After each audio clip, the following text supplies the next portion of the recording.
One of the issues many teachers struggle with is controlling, then teaching large classes. Large classes could mean anything from 30 to 70 students in one classroom. And to imagine, some of us struggle with only a handful of students in our classes. So if you manage to control and effectively teach a large group like 50 students, anything else is a piece of cake. In this video, I will first look at the 7 problems we have when teaching big classes, and then I will give 7 ideas for solving those issues. The majority of large classes consist of school children or teenagers, where teachers are bound to have behavioral issues. How do you get students to pay attention and not throw that eraser at their classmates' head? Students have a different home language. Standing in front of 70 plus teenagers trying to encourage them to speak English is difficult. Most learners have a different mother language, so it is tough to motivate them to use English in the classroom. They might be shy or not interested. Teachers have to speak louder than usual, causing a strain on their throat. They have to walk more to check in on the students and constantly pay attention to all areas of their classroom. Addressing the needs of so many students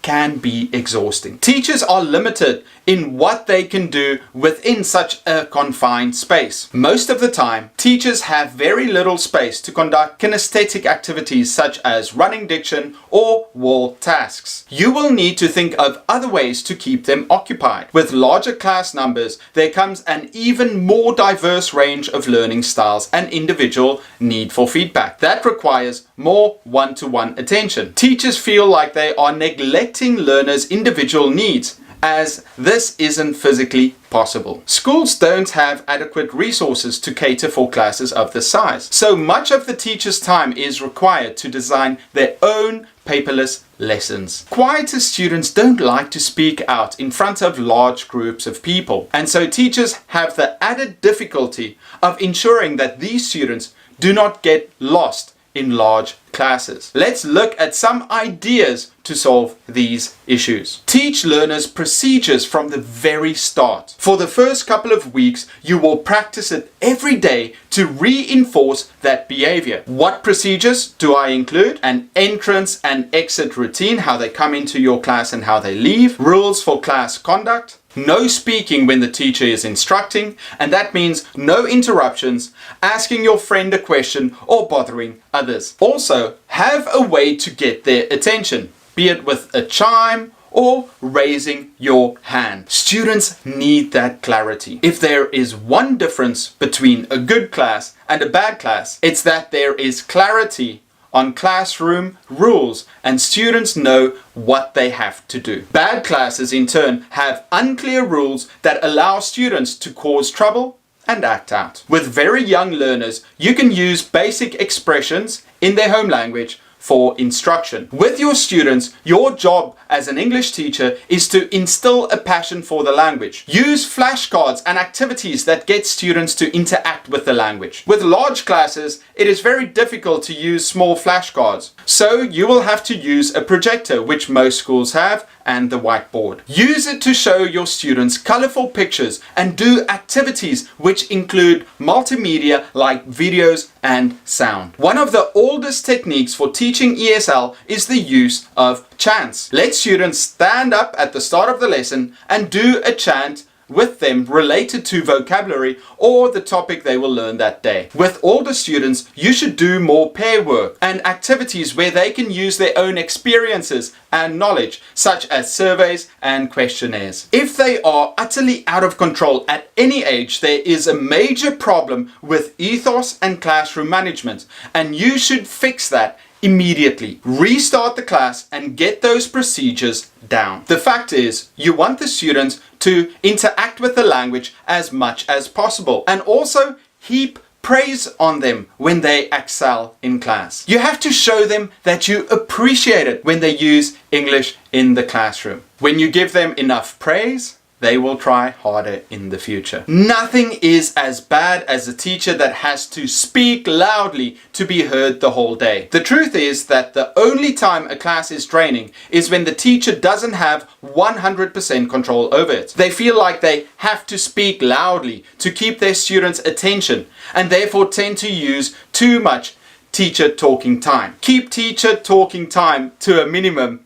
Explain to the class that you will not shout. If you must, use a microphone connected to speakers or an amplifier. Make students distribute papers as class helpers and make use of the class captain for menial tasks. Have procedures in your class to make your life easier. Use activities where students interact more with each other to limit teacher talking time, and use a microphone if available. I'll also note that writing instructions on the board or projector is very good so students can read the instructions. Then you don't have to repeat yourself as much. Unfortunately, with large classes, space is limited. Do chants and poses with the students while standing behind their desks. Let students work with elbow buddies and do short peer activities with the student right behind them. In large classes, students can't move around, so only do that if you have a special activity planned. Practice activities with students and drill new activities so that they know what is expected of them. I would hate to mark hundreds of tests,